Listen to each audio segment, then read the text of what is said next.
Pernah kepikiran nggak, kenapa ya agama yang pengikutnya paling banyak, kok malah seringnya masuk berita karena hal-hal yang aneh atau salah? Yuk, kita bedah bareng-bareng paradoks yang bikin bingung ini. Jadi, di pembahasan kali ini, kita bakal coba jawab pertanyaan itu. Kenapa sih kalau ada berita soal kelakuan nyeleneh atau intoleran, pelakunya sering banget dari kelompok agama mayoritas di suatu negara? Oke, ini dia peta perjalanan kita. Pertama, kita lihat dulu paradoksnya. Terus kita bongkar alasan dibaliknya, yang ternyata lebih ke soal statistik. Habis itu, kita jalan-jalan keliling dunia, lihat polanya. Dan di akhir, kita bakal dapat satu cara pandang baru yang penting banget. Oke, kita masuk ke bagian pertama. Jadi, apa sih sebenarnya paradoks agama mayoritas itu? Intinya sih, kenapa kita gampang banget nyalahin agama pas lihat ada orang kelakuannya aneh? Gini, kalau ada orang yang bertingkah aneh atau di luar nalar, reaksi pertama kita seringnya apa? Agamanya apa sih? Nah, ini tuh kayak refleks alami manusia.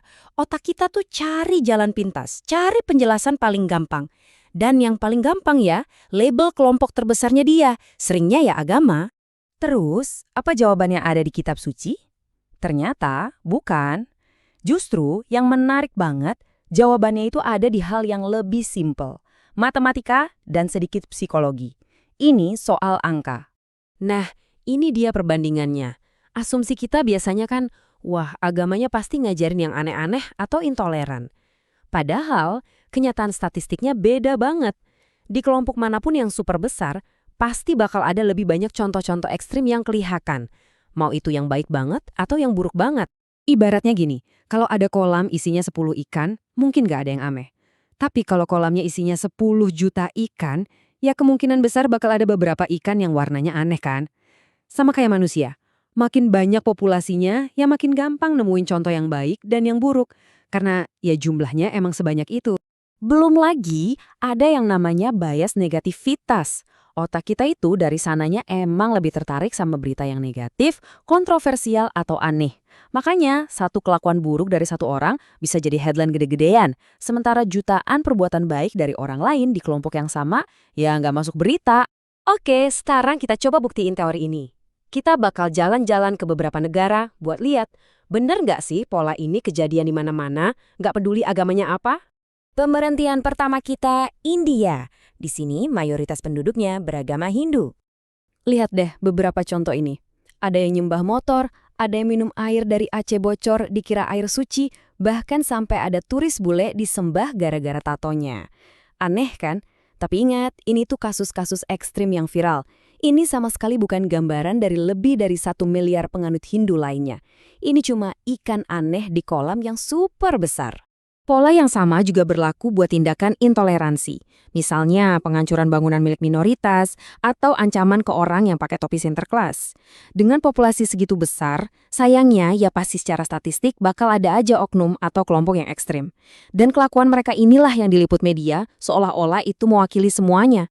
Oke, kita geser sekarang ke Eropa dan Amerika, di mana mayoritasnya Kristen. Apakah polanya sama? Yuk kita lihat. Di sini juga ada hal-hal yang unik dan jadi berita. Ada pendeta yang juga seorang drag queen, ada yang pakai pistol air buat berkat, sampai ada yang ngaku bisa robohin orang pakai tenaga dalam. Sekali lagi, ini adalah anomali statistik.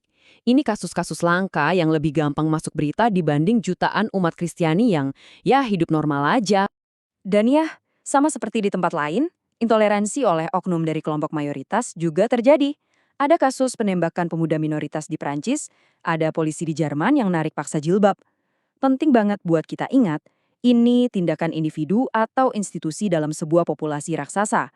Ini bukan representasi dari seluruh ajaran atau umatnya. Oke, sekarang kita pulang ke rumah, ke Indonesia, di mana mayoritas penduduknya Muslim. Di sini pun polanya sama. Ada aja kan berita tentang pengikut yang minum air bekas cuci tangan kiai, atau menghirup aroma kotoran buat berkah, sampai ajaran-ajaran sekte yang kontroversial. Nah, dari lebih dari 200 juta muslim di Indonesia, kelompok-kelompok kecil inilah yang seringnya jadi berita utama. Akhirnya, persepsi yang muncul jadi nggak seimbang kan? Oke, terakhir kita terbang ke Thailand, negara dengan mayoritas pemeluk agama Buddha. Nah, bahkan di Buddhisme, yang citranya kan agama yang damai banget, hukum angka ini tetap berlaku. Ada aja skandal biksu yang terlibat kasus asusila, korupsi, bahkan sampai dugaan ada lembaga yang melindungi biksu yang melanggar hukum. Ini bukti paling kuat. Satu skandal kecil bisa menutupi perbuatan baik dari puluhan ribu biksu lainnya. Jadi jelas, ini masalah statistik, bukan masalah ajarannya. Oke, kita udah lihat polanya berulang, terus di India, Eropa, Indonesia, Thailand.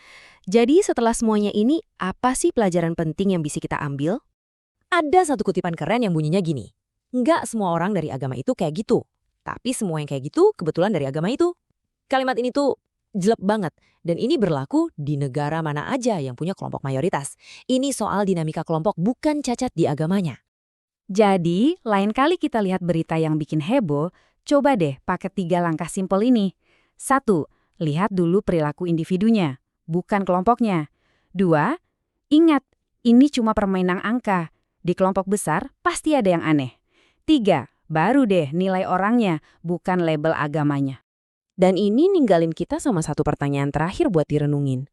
Kalau ternyata stereotip soal agama ini cuma soal statistik, kira-kira stereotip apa lagi ya dalam hidup kita yang jangan-jangan cuma permainan angka juga?